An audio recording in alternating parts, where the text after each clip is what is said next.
Grainmaker.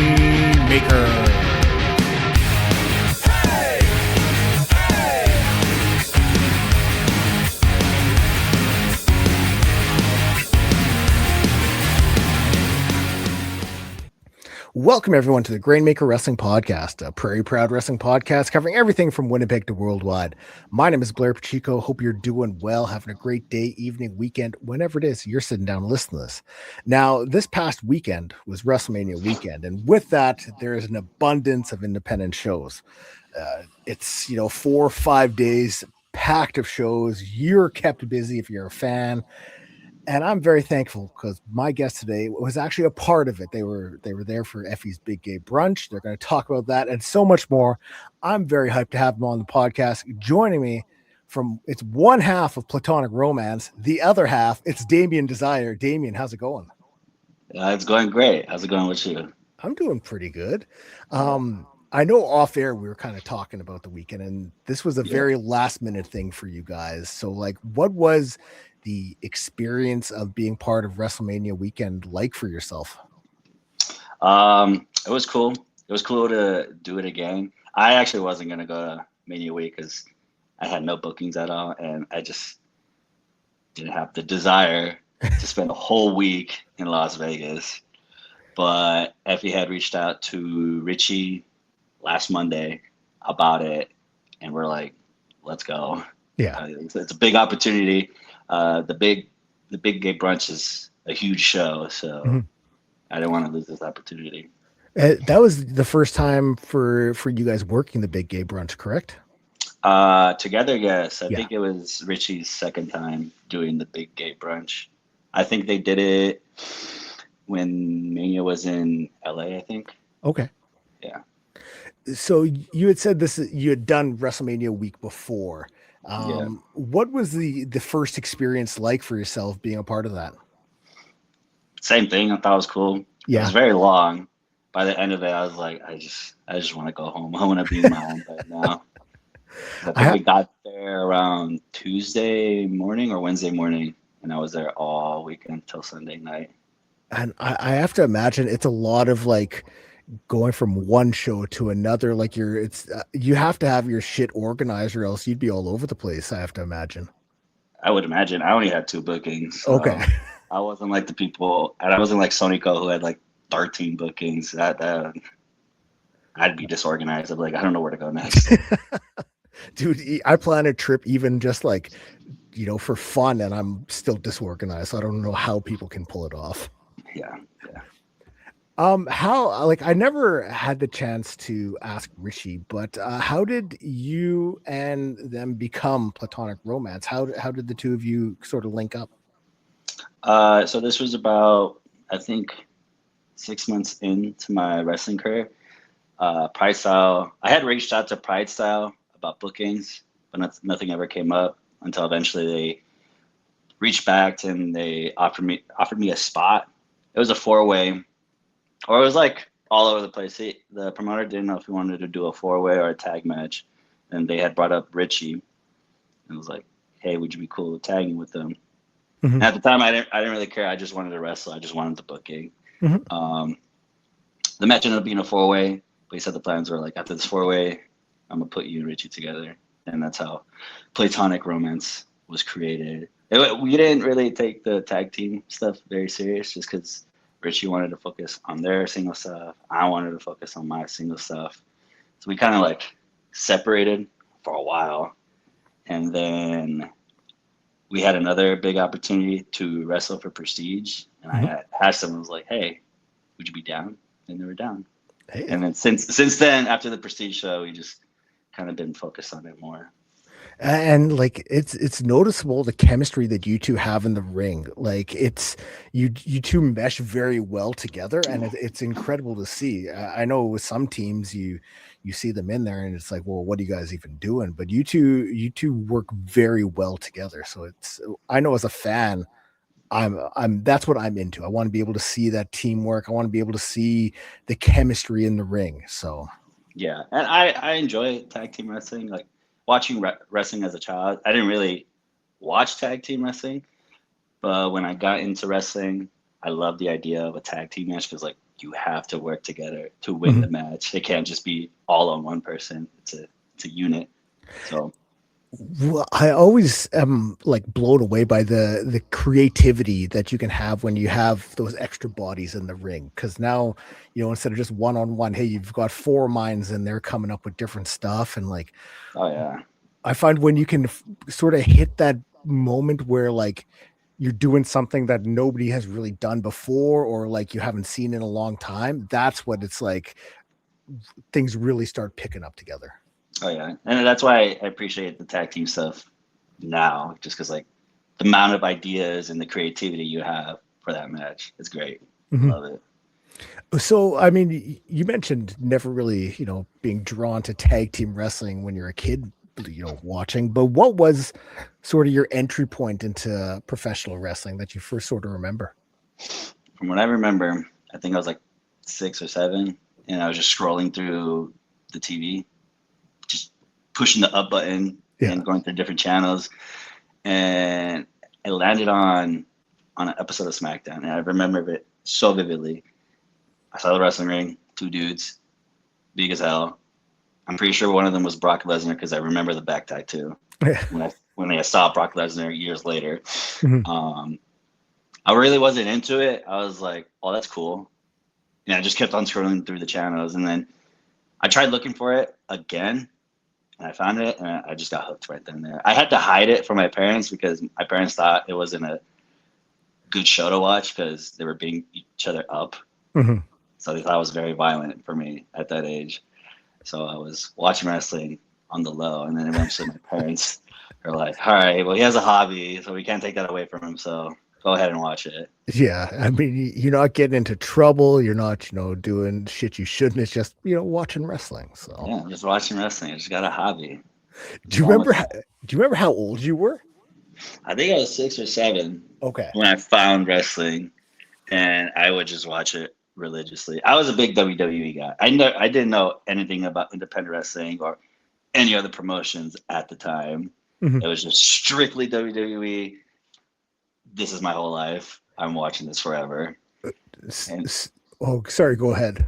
and then over time I found like other stuff. Like I found out about Lucha Libre. Mhm. I found out about TNA. Um, I think those were the only ones I found out. I never knew about Ring of Honor, PWG, or the other cool stuff that were out there at the time. Like when you only know of one thing and you realize that there's so much more out there, like it's a whole new world. Like you don't know what to watch first. Yeah, dude, it was so much. I didn't know about Ring of Honor until like 2012, 2014. Okay. I think I forgot what promo package it was, but they had used an old picture of someone. I don't know who it was, but it was from a different promotion. And I was like, "What is this?" It's like, "What's Ring of Honor?" Mhm. And I would see like CM Punk on there, see Samoa Joe, AJ Styles. I was like, "What? They wrestled elsewhere?" I thought those were TNA slash WWE guys. Mhm. I genuinely thought CM Punk was straight from the Performance Center. Oh Didn't know he had shit. a didn't know he had a whole 10 years behind him with Ring of Honor and IWA Mid South. Like Mhm. it was an eye opener for me for sure. And that first time you're watching Punk and Eddie Guerrero and IWA, and you're like, oh wow, this actually happened. Yeah, that's I was like, wait, Eddie Guerrero wrestled elsewhere when he was gone. I thought he was just gone. I was just at home. So I mean, you kind of you get into WWE, that's your bread and butter, and you Mhm. branch out, find other stuff. But when were you kind of thinking like this is something you wanted to like actively pursue? I'm gonna be honest. I never wanted to be a wrestler. Really? Yeah. So as a kid, every kid who watched wrestling, whether it be WWE, now AEW or Mhm. TNA, they're like, I want to be a wrestler. And that was my mindset. I was like, I'm gonna grow up, I'm gonna go through school, and I'm gonna be a wrestler. Mhm. I think when I got into high school, I kind of fell out of love with wrestling. I wasn't a big fan of it anymore. Mainly because like as a kid, I was bullied for being Mhm. a wrestling fan. So I didn't appreciate that. So I was like, I'm just gonna stop wrestling because it's getting me bullied. Yeah. So I didn't watch it all of high school. I think my senior year, I met my first like other wrestling fan, because everybody in grade school was not a big fan of it, so they make fun of me. Mhm. So I never met anybody that also loved wrestling. So senior year, I met someone who also loved wrestling, and we started talking about it, and he got me back into it, and I was just watching as a fan. Like, I loved it. I think it was 2016. This was like the year like AJ Styles was in WWE, which I Yeah. never thought would ever happen. So that was also the main reason I started watching. I was like, I want to see AJ Styles in WWE. And then I'd never thought of ever being a wrestler. I wanted to live, I guess, a normal life. Like Mhm. go to college, get a degree. I wanted to open up my own gym and pursue like personal training and Yeah. possibly bodybuilding. So I had everything planned out. Like I had a business plan, everything. I had the name for my gym, a potential location where I wanted to be at. And then COVID happened. Mhm. And COVID completely derailed everything in my life. And I'm sure it derailed everybody else's Yeah. life plans. Um, so I was lost in life. I didn't know what to do. I was working at a gym here in Arizona, and I just thought, you know what, I'll just be a manager here, and Mhm. that's what my life would be, a manager at a gym. But it didn't sit right with me, so one night, very bored, I looked up how-to videos with certain like wrestling moves, like Okay. how to do a power bomb, how to do an Irish whip, how to throw punches, and all these videos were from Santino Bros Academy in SoCal. Mhm. So thanks, Santino Bros, for posting those videos. And I remember when I was watching this video, and I was like, I can do this. Mhm. It seems very easy. Spoiler, it wasn't easy. Um, so I said, fuck it. I'm going to find a wrestling school, Yeah. and I'm going to sign up. Uh, I looked up a wrestling school, and it popped up Santino's. And I thought, oh my God, am I going to have to move to California? Am I going to have to make this huge sacrifice? But I ended up finding a school here in Arizona, thankfully. And then I signed up and I decided to be a wrestler and haven't regretted it since. So, which was the school in Arizona that you started to go to? So there's two in Arizona. There's one called Arizona Wrestling Federation. Um, and the other school, it's not called Phoenix Championship Wrestling. They have a really long name, but I'm just going to call it Phoenix Championship Wrestling. Those were the two schools that popped up when I looked up on Google. I picked AWF because it had a better star rating at the Mhm. time. And they also had a news article written about them. It was like, okay, so maybe it's a big deal here. So I ended up signing up with them. So that's how I decided. It's Hey, cool. so, I mean, you've watched the videos online, thinking, okay, you can do this. You Yeah. step foot in there, and obviously it's a wake up call. But what are you thinking? Your first day that you head into training. I was like, holy shit, I was not expecting this at all. I didn't really have a good experience on my first day because the trainer at the AWF school isn't the greatest person. Mm. So he fucked me up on my first day. I took like an unnecessary amount of bumps, took some body slams for no reason. I didn't know how to bump. They Yeah. were just forcing a bump on me. It was terrible. It was a terrible experience. But I came back the next day. I So mean, hey, that's kudos to you, but like, that's something like, you got to let people kind of figure out on their own if it's not for them, and trying to scare them off by, throwing them around when they don't know how to bump isn't the best way to go about it. yeah, I think that's his mindset. Yeah. Just to scare him off and tell him which yeah, it's not easy, but like don't ruin this for me. Yeah. But I came back the next day and I met my real wrestling trainer, which ended up being Charles Cassis. So Okay. that was great. So they've been a big part of my career. Mhm. Uh, the first guy, I mean, he had his days where like, oh my God, I'm learning a lot from you. But like 90% of the times his days were shitting on me and trying to break me mentally. I'm Yeah. like, man, Oh, this is what I awesome. need. Yeah, you're paying money just to get beat down and you know For torn no apart. reason too. For no Yeah. reason. So, I mean, was there anything that really surprised you about yourself when you were involved with the training? Um, I don't know. Guess I'm athletic. But I mean, I knew that already, Mhm. but it surprised me even more when I found out that I was that athletic. I was like, oh, okay, cool. But I don't. I guess the surprise of like, I guess I'm able to do this Yeah. because there's I've the the whole year when I trained there was people coming in and out, in and out, in and out, and there's people like who just didn't get it or it just wasn't for them. And there was times where I like, am I gonna get this one day? Mhm. Is this really for me? But it's panned out so far. So Yeah. I guess that's a surprise there. Well, it's one of those things where, like, I think even you can be in fantastic shape and step foot into a wrestling ring, and even if you're in great shape, like, it's a different dynamic in there. Oh yeah, it's such a So, different dynamic. yeah, so it's like it's one of those things where, like, yeah, I think even that, like, the fact that you're able to do the stuff, that's something that you can kind of tip your hat to. Yeah, So how long were you in training before you had your first match? I think about 8 months. Okay. I think like by my fifth month they had me refereeing, which was really fun. I enjoyed refereeing. Yeah. That was a tough experience. And then eventually they're like, "Hey, I think you're ready. So go get some gear." I was like, "Cool, I will." Nice. So what was your or who's your first match with? So my very first match.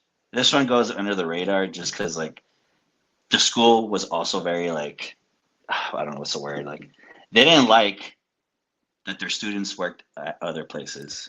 They're Gotcha. like, you better be a diehard AWF person. So my first match was against Charles Cassis. It was during I forgot which WrestleMania it was. It was literally the day of WrestleMania. I wrestled him. It was like the one where Cody Rhodes returned. Was that like Okay. 39? Was that 39? I don't Uh remember. I think it's 39. We just had 41. 42. We had 42. So yeah, then it was 39. Okay, yeah. So it Yeah. was WrestleMania 39. Was that when they were doing the 2 nights or one night? I think they did 2 nights there. Okay, I think it was night one, and I Okay. wrestled him. I forgot the name of the promotion, but it was at a park for like this governor or a politician that he was hosting some festival. So I wrestled him, but that again, that was under the low. We couldn't really talk about it at the time. Mhm. And then 2 months later, I technically, per AWF social media, I had my debut match against uh, Thugnificent, who's from Arizona. But Okay. at the time, he was playing a character called Party Ranger for this like promotion here in Arizona called Party Hard. Mhm. So that's first match. Technically, Charles. First for legal reasons, AWF. I had my first match with Party Ranger. Now, do you find for yourself that you end up working more outside of like the Arizona area, or do you find most of your bookings are like in the state? Most of my bookings are outside of Arizona. Yeah. Thankfully, I didn't want to not to bash on Arizona. I just didn't want to stay stuck here and just wrestle locally. I Mhm. wanted to branch out because I feel like that's what an independent wrestler should do is branch out to different places.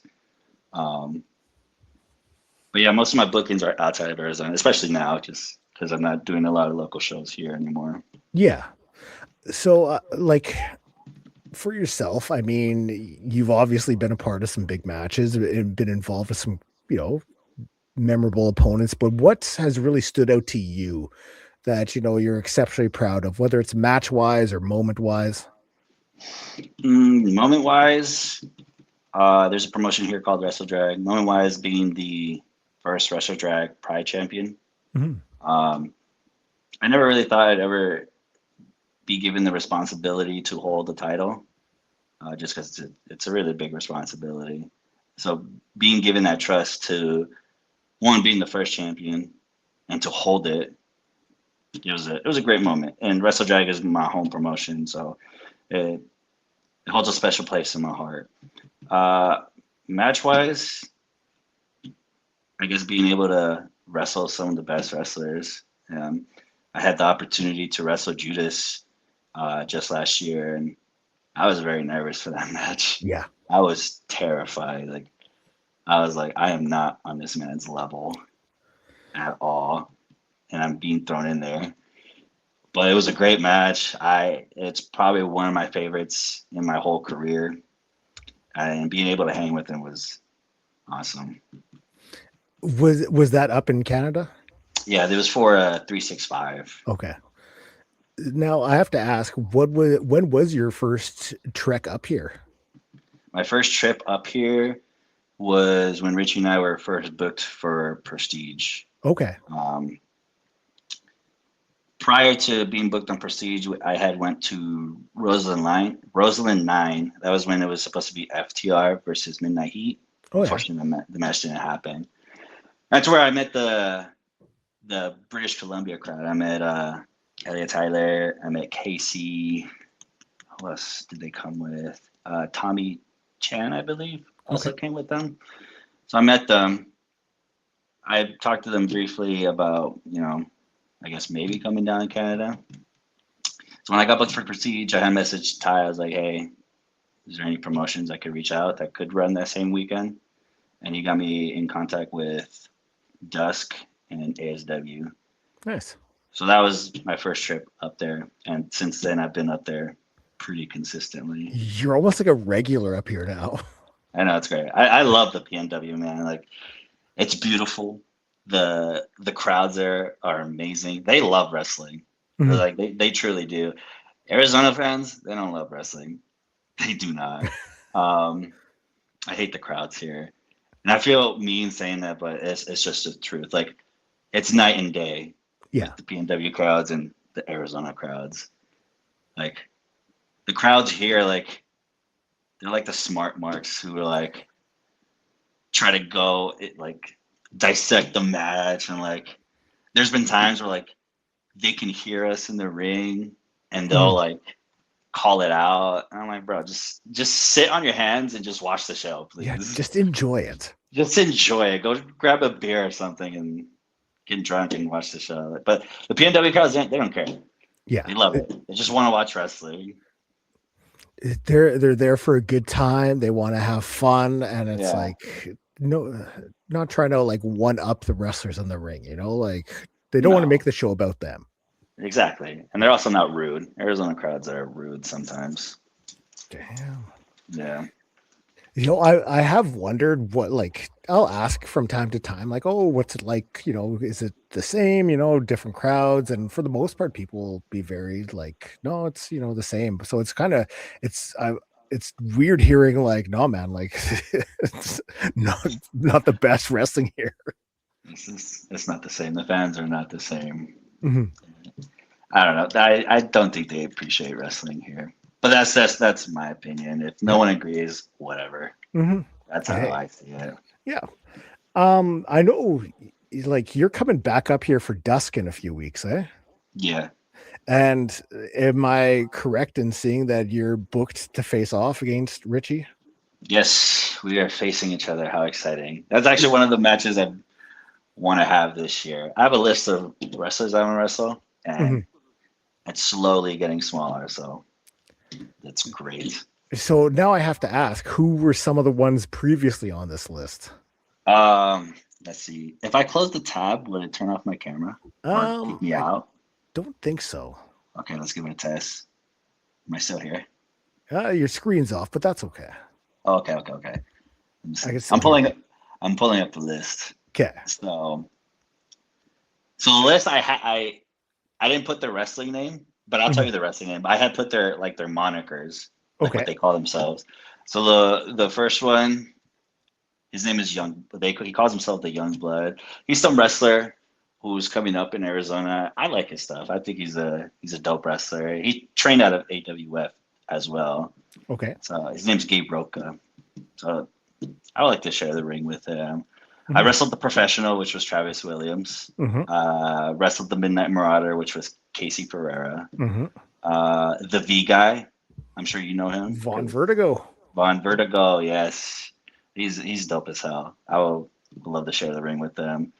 The Denim Dragon, which is Starboy Charlie. Mhm. I don't know if that will ever happen just because he got ID'd. And he's such a great wrestler. I'm pretty sure he's gonna eventually get the big boy contract Yeah. in a few months. So that probably won't happen. So big sad, big sad. Avant Garden Nif, which is Richie Coy. Mhm. Um, Heavyweight Hustle, that's Calvin Tankman. I just want him to beat the shit out of me. I just want him to throw me around. I love wrestling dudes who are way bigger than me because I'm like, just fucking kill me. Just throw me around. The Southwest Strangler I wrestled, which was Ocean Avery, another big dude. Oh yeah. He's fucking talented. I love Ocean. He's a great person. I consider him one of my closest friends. Like I enjoy being around him, and he's a funny guy. He's a funny guy. Mhm. JAI, which is Jay Bidell, and then Sothera, which is Cody Chun. That's the one I really want. I think Cody Chun is one of the best wrestlers Oh, he's so good. in the PNW. Like, Yeah. just watching him wrestle, it's just magic in there. Like The work that him and Guillermo have done as like C4, like to me, they've been one of the top teams in the Pacific Northwest. So it's like watching them and seeing them get more opportunities, like that's what you like to see, you know? Yeah, we love to see our good brothers and sisters to get more opportunities. Like, Mhm. like I want everyone to win, and right now they're winning. So good for them. I would love to wrestle again, Cody, in the singles, and as well C4 with Richie and I, Mhm. because I think they're one of the best up in the PNW. Midnight Heat, also one of the greats, and we can't leave out Sinner and Saint, man. No, So, you guys will these have to guys get them in a are- tag team match and not just singles. I know. I really want to wrestle them Yeah. as a tag. We'd probably die because they got gas tanks. Those two can go. I know. It's insane. I wrestled Travis and I was dying, obviously. And then Travis had the audacity to be like, "Yeah, I'm pretty blunt too." Like, no, you're not. You're speaking normally. I'm dying here. I need water. You probably don't. So you and Richie have this is the first time you guys are doing a singles match. Correct. Yes. Okay. First time. Okay, that makes the excitement for this one even a little bit more, like, you know, it peaks a little bit higher, you know, because Yeah. obviously you two have built up the relationship teaming together. So to have this, I'm excited to see what you guys will be able to do one-on-one in the ring. I'm pretty excited too because like we have chemistry, but I think we're still two different wrestlers. Mhm. I would say Richie is a very technical wrestler, very underrated technical wrestler. I would recommend watching Elliot Tyler versus Richie from NDW. Chef's kiss. But they're also a really fun character individual. So I'm excited. I'm gonna kick their ass. So So I mean, you know, I would have asked had I known, like, you know, like because for WrestleMania weekend, a lot of people, it seems like, you know, it's a build up, so to say, like it's something they have to look forward to. But obviously your kind of weekend was, you know, a last minute sort of thing. Do you have, you know, set things throughout the year that you kind of look forward to, knowing that like, hey, you know, September's coming around, there's going to be like this big show? Or do you have like things throughout the year to kind of get you amped up? mm, uh, not really. I'm really more of a go with the flow type of deal. Like I'm not sitting here. Actually, you know what? I take that back. Waiting for August because I might wrestle Cody Chun in August. Oh shit. So I won't say for well promotion just because I don't want him to get mad at me That's fair. for spilling the beans. So yeah, I guess I'm excited for August because I might have that opportunity to wrestle him. But normally, no. I just go with the flow. And yeah, it's always been my mindset going with the flow. See, and now I also have to ask because you mentioned, how much you enjoyed coming up to Canada. What was your favorite thing about coming up to the Great White North? Just how beautiful it is, especially like British Columbia, how like Mhm. diverse it is. The different groups of people that are in British Columbia, and just the scenery is so beautiful. Have you been able to go to the island at all since you've come up? Uh, the Victoria Island, Yeah, or over to where Victoria is on Vancouver Island there. yeah. Yeah, okay. Yeah, that's where 365 runs out of. Okay, okay. Yeah, so yeah, I've had plenty of opportunities to go on the island, and just the food out there is really good. Yeah. It's really good, and I get to use my USD debit card, and it's way cheaper for me. So that's a plus. Now you're That's a just plus. rubbing it in. Yes, I am. Now, okay, I always ask for a match recommendation. So I know you had said Elliot and Richie earlier. Mhm. I'll get a match recommendation from you. Any promotions, any wrestlers, any streaming service, but one that you're a fan of that you think the listener should go and check out. Ocean Avery. Ocean Avery. Ocean Avery. Okay. I've seen he's getting more bookings in the Pacific Northwest as well, so he's the real deal, eh? Oh yeah, he has the look. He's big as hell. He has tattoos. Like, come on, can't go wrong with tattoos. There you go. Um, and again, he's a funny guy. He's a funny dude. You should ask him about his Stone Cold Steve Austin joke. It's 10 out of 10. Um, no, he's phenomenal. Yeah. I think he's the next man up All in right. terms of like going to like some of the big companies, in my Mhm. opinion. You should definitely watch him and Judas. That was a banger to Nice. watch. Upcoming shows, where can the people see you or social media? Basically anything you want to plug here is an opportunity. The next shows I have coming up are mostly in May. May 1st, I'll be in El Paso. May 7th to the 11th, I'll be in British Columbia. And then I might do a show May 15th here in Arizona. I haven't, I said yes to it, but the promoter hasn't reached out to me about Okay. it. Social media is just look up Damian Desire and I'll pop up. Hell yeah. Hopefully. If I Perfect. don't, then big sad. Big Big, sad. big sad. Well, Damien, thank you so much for joining me today. I really appreciate it. Of course. Thank you for having me. And thank you to Damien, and thank you for checking out the podcast. I say it every time. I always say it. I appreciate you taking time out of your day to listen to me talk wrestling. If it's your first time listening, you can find me up on all social media, Grainmaker Wrestling Podcast, up on all podcast streaming platforms. And you can even watch this up on YouTube. Well, if you're watching this on YouTube, then you're already on YouTube. But the videos are up on YouTube as well. So make sure you check it out on there. So just a little support. But thanks again for checking out the podcast. Make sure you watch Richie versus Damien when they hit up Dusk one-on-one. I'm excited for that. You should be too. Thanks for checking out the podcast. We'll talk soon. Bye, guys.